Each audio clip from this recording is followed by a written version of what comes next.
Avez-vous déjà pensé à quel point une décision impulsive peut changer le cours de votre vie pour toujours? Ésaü a fait exactement cela. Il a échangé quelque chose qui avait une valeur éternelle contre une satisfaction momentanée. La plupart des gens connaissent l'histoire du plat de lentilles, mais peu comprennent vraiment ce qui était en jeu. Ésaü n'a pas seulement vendu son héritage, il a échangé son avenir, son leadership et la bénédiction d'être l'aîné contre quelque chose qui, à ce moment-là, semblait urgent, mais qui, au fond, était éphémère. Combien de fois faisons-nous cela dans nos propres vies? La vérité est que nous avons tous été confrontés à des moments comme celui d'Ésaü. La tentation de céder à l'immédiateté, de choisir ce qui apporte un soulagement maintenant, mais qui a un coût élevé plus tard, est une bataille constante. C'est de cela que nous allons parler, les conséquences de nos choix, l'importance de voir au-delà du moment présent et comment ne pas laisser les opportunités nous échapper. Parce qu'en fin de compte, qui d'entre nous veut regarder en arrière et réaliser qu'il a échangé quelque chose de grandiose contre un plat de nourriture? Rebecca, l'épouse d'Isaac, a vécu des moments d'attente intense, car elle a attendu 20 ans pour avoir des enfants. Après cette longue période, elle était enfin enceinte. Cependant, ce n'était pas une grossesse ordinaire. Dès le ventre, ses jumeaux montraient déjà des signes de conflit. L'agitation interne n'était pas seulement physique, mais symbolisait aussi quelque chose de plus grand qui allait se dérouler entre eux. Lorsque Rebecca a consulté le Seigneur, elle a reçu une prophétie claire, 2 nations sont dans ton ventre, et 2 peuples issus de tes entrailles se diviseront. Cette déclaration marquerait le début d'une rivalité qui résonnerait à travers les générations. La naissance des jumeaux a révélé encore plus d'indices sur le fait que leur vie serait marquée par des tensions. Ésaü, le premier à naître, avait une apparence marquante, roux et velu. Quant à Jacob, né juste après, il tenait fermement le talon de son frère, comme s'il tentait dès le premier moment de le dépasser. Ce détail n'est pas passé inaperçu, et il annonçait déjà le type de relation que les frères allaient entretenir. Ainsi, dès le début, la vie des 2 garçons était marquée par des signes montrant que leur histoire ne serait pas paisible. La prophétie donnée à Rebecca n'était pas un simple avertissement, mais un reflet profond du destin qui attendait ses fils. Chaque action, chaque choix des 2 frères semblait être l'accomplissement de quelque chose de plus grand qu'eux-mêmes. Il est intéressant de voir comment, souvent, les graines d'un avenir difficile sont plantées dès l'enfance, et dans ce cas, avant même leur naissance. Cela nous pousse à réfléchir, combien d'entre nous portent, dès le plus jeune âge, les marques d'un destin que nous devons affronter? Combien de fois voyons-nous des signes qui annoncent les défis que nous aurons à relever dans la vie? Même avant d'être assez grands pour comprendre les implications, Ésaü et Jacob étaient déjà pris dans une histoire de compétition et de contraste. Tandis qu'Ésaü symbolisait la force brute et l'impulsivité, Jacob représentait l'astuce et la persévérance. Le destin des 2 était scellé, mais la manière dont ils réagiraient aux circonstances tout au long de leur vie définirait leur héritage respectif. Comme Rebecca, nous pouvons souvent nous sentir confus face à des situations qui semblent hors de notre contrôle.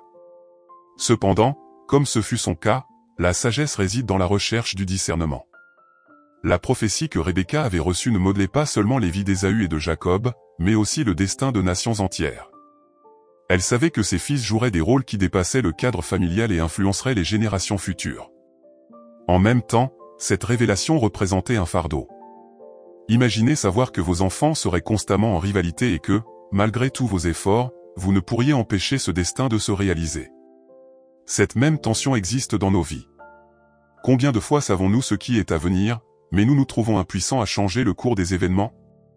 Ésaü, en tant qu'aîné, détenait un droit qui, à cette époque, signifiait bien plus que simplement un héritage matériel. Le droit d'aînesse incluait aussi la bénédiction de diriger la famille et de perpétuer l'héritage spirituel. Cependant, ce privilège ne semblait pas être une priorité pour Ésaü. Il était un homme d'action, un chasseur talentueux, mais il n'accordait pas l'importance due à son rôle d'aîné. Jacob, en revanche, avec une vision plus calculatrice, comprenait bien la valeur du droit d'aînesse, quelque chose qu'il désirait ardemment. Le moment décisif dans la vie d'Ésaü est survenu un jour apparemment ordinaire, après une longue chasse. Épuisé et affamé, il a trouvé Jacob en train de cuisiner un ragoût de lentilles. Dominé par la faim, Ésaü a demandé un plat, et c'est à ce moment-là que Jacob a vu l'opportunité.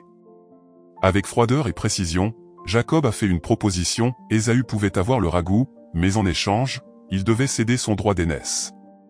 Sans réfléchir aux conséquences futures, Ésaü a accepté l'échange. Cette décision marquerait à jamais sa vie, montrant comment des choix impulsifs peuvent avoir des répercussions durables. Ce que nous pouvons apprendre de cette situation est l'importance de peser chaque décision, même celle qui semble insignifiante. Ésaü a vendu quelque chose d'une valeur inestimable pour une satisfaction immédiate, sans penser à l'avenir. De nos jours, nous agissons souvent de la même manière. Combien de fois échangeons-nous quelque chose de précieux à long terme contre des plaisirs éphémères? Peut-être s'agit-il d'une relation, d'une opportunité ou même d'un rêve.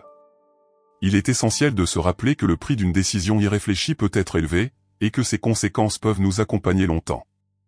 Jacob, malgré ses défauts moraux en manipulant son frère, a montré l'importance d'avoir une vision à long terme. Il savait que le droit d'aînesse n'apporterait pas de bénéfices immédiats, mais qu'il serait crucial pour son avenir. Aujourd'hui, nous pouvons appliquer cette leçon à nos décisions quotidiennes, que ce soit dans le travail, les études ou les relations.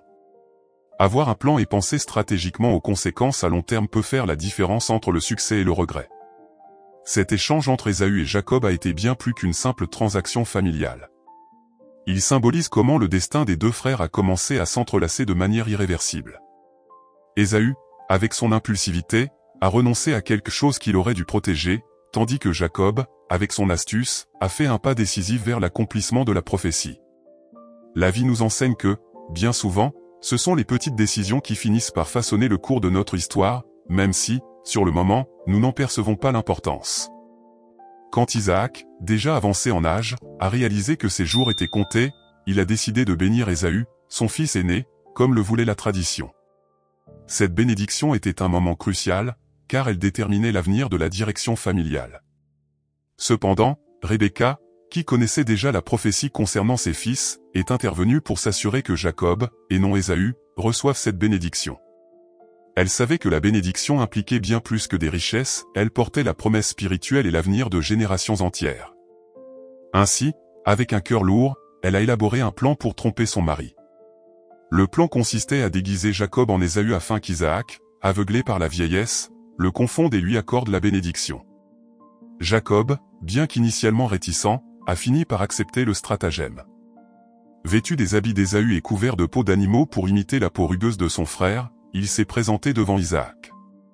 La tension de ce moment est presque palpable, Jacob savait qu'une erreur pouvait tout compromettre. Mais le plan a fonctionné, et Isaac, trompé, a accordé à Jacob la bénédiction destinée à son frère aîné. Lorsqu'Ésaü a découvert ce qui s'était passé, sa douleur et sa frustration ont été profondes. Non seulement il avait perdu son droit d'aînesse, mais il venait aussi de perdre la bénédiction qui définirait son avenir. Ésaü a supplié Isaac de lui donner une bénédiction, mais Isaac, ayant déjà tout donné à Jacob, n'a pu lui offrir qu'une bénédiction secondaire. Cette trahison a profondément ébranlé la relation entre les frères, et Ésaü a juré de se venger, attendant le bon moment pour agir. Ce conflit familial nous enseigne combien le manque d'honnêteté peut empoisonner même les liens les plus proches. Cependant, aussi bien Ésaü ait été lésé, la situation révèle également les défauts de Jacob et de Rebecca. Ils ont manipulé et trompé pour obtenir un résultat qui, au final, n'a apporté que souffrance et division. C'est une leçon importante sur l'usage de moyens douteux pour atteindre nos objectifs. Dans la vie, nous pouvons souvent être tentés de prendre des raccourcis, de manipuler des situations à notre avantage, mais le coût de ces actions peut être dévastateur, tant pour nous que pour ceux qui nous entourent. Avec cette trahison, le destin des deux frères était scellé. Ésaü, qui jusqu'alors avait accepté ses pertes avec résignation, ressentait désormais un désir croissant de vengeance. Jacob, quant à lui, savait qu'il ne pouvait plus vivre en paix auprès de son frère. La tension entre eux atteignit son paroxysme, et les conséquences de cette tromperie les séparèrent pendant de nombreuses années. Cette situation nous pousse à réfléchir sur l'impact durable de nos choix, surtout lorsqu'ils impliquent des personnes que nous aimons. Ésaü a toujours été connu pour sa force physique et ses compétences de chasseur. C'était le genre de personne qui agissait avant de réfléchir, ce qui le conduisait souvent à prendre des décisions précipitées. Son impulsivité s'est manifestée lors de moments cruciaux de sa vie, comme lorsqu'il a vendu son droit d'aînesse pour un plat de lentilles. Ce schéma de comportement s'est poursuivi tout au long de sa vie, influençant non seulement ses décisions personnelles, mais aussi ses relations familiales. Ésaü représente ce type de personne qui, malgré ses grandes compétences, ne les utilise pas toujours de manière judicieuse. Outre son impulsivité, Ésaü montrait également un certain mépris pour les traditions familiales. Un exemple clair en est son mariage avec des femmes hittites, ce qui a causé une grande déception à ses parents, Isaac et Rebecca. En épousant ces femmes, Ésaü a montré un manque de considération pour les traditions et croyances qui étaient si importantes pour sa famille. Cette décision, encore une fois prise sans réflexion, a créé plus de tensions au sein de son foyer. Souvent, le désir de suivre notre propre voie peut nous amener à négliger l'impact de nos actions sur ceux qui nous aiment. Le mode de vie d'Ésaü reflétait également sa personnalité. En tant que chasseur, il vivait en mouvement constant, toujours à la recherche de sa prochaine proie. Cependant, cette quête incessante d'action et d'aventure le rendait souvent vulnérable à des décisions impulsives. C'est un peu comme cet ami qui est toujours à la recherche de nouvelles sensations, mais qui ne prend jamais le temps de réfléchir aux conséquences à long terme. Ésaü nous enseigne que, bien que l'action et l'initiative soient importantes, il est crucial de les équilibrer avec de la sagesse et de la planification. Si nous regardons la vie d'Ésaü d'une perspective moderne, il est facile de tracer des parallèles avec de nombreuses décisions que nous prenons aujourd'hui. Combien de fois agissons-nous par impulsion, pour ensuite réaliser que nos choix n'étaient pas les meilleurs? Que ce soit dans le domaine professionnel ou personnel, beaucoup de gens se retrouvent dans des situations où l'immédiateté l'emporte sur la réflexion. C'est comme choisir un emploi pour un salaire rapide sans considérer l'environnement de travail ou les opportunités de croissance. Ésaü est un rappel que nos décisions impulsives peuvent avoir un impact durable. Ésaü, avec sa force et sa vigueur, aurait pu être un grand leader. Cependant, son manque de contrôle sur ses impulsions l'a mené à prendre des décisions discutables. Il est l'exemple classique de quelqu'un qui avait toutes les clés du succès, mais qui, faute d'équilibrer ses décisions avec sagesse, a fini par perdre de grandes opportunités. Cette leçon s'applique à nous tous, posséder des compétences et de la force est une bénédiction, mais sans sagesse, ces qualités peuvent facilement être gaspillées.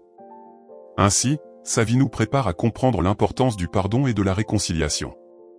Après des années de séparation, Jacob et Ésaü étaient sur le point de se retrouver. Jacob avait passé de nombreuses années dans les terres de son oncle Laban, mais il était maintenant temps pour lui de rentrer chez lui.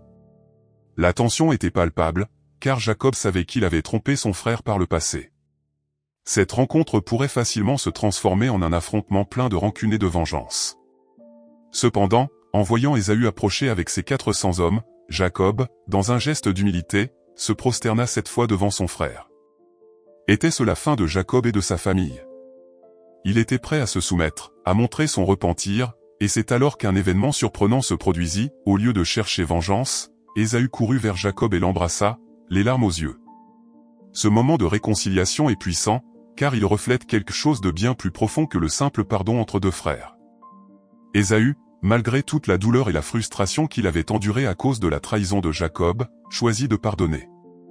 Il décida de laisser le passé derrière lui, montrant que la véritable réconciliation exige une décision active de pardonner, même lorsque les cicatrices sont profondes. Dans un monde où beaucoup nourrissent des rancunes, le geste d'Ésaü nous enseigne la valeur libératrice du pardon.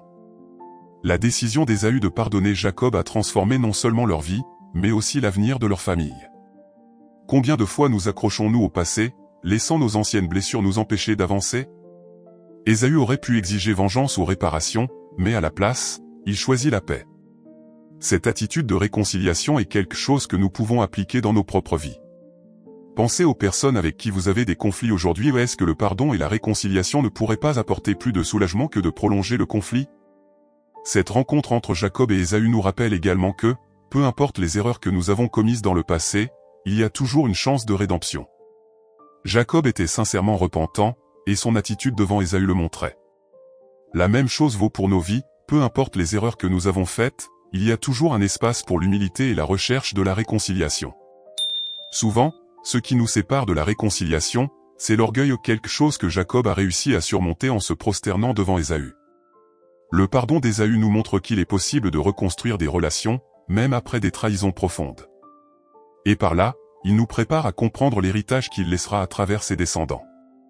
La vie est pleine de moments de tension et de conflits, mais la véritable grandeur réside dans la capacité à surmonter ces obstacles et à choisir la voie du pardon.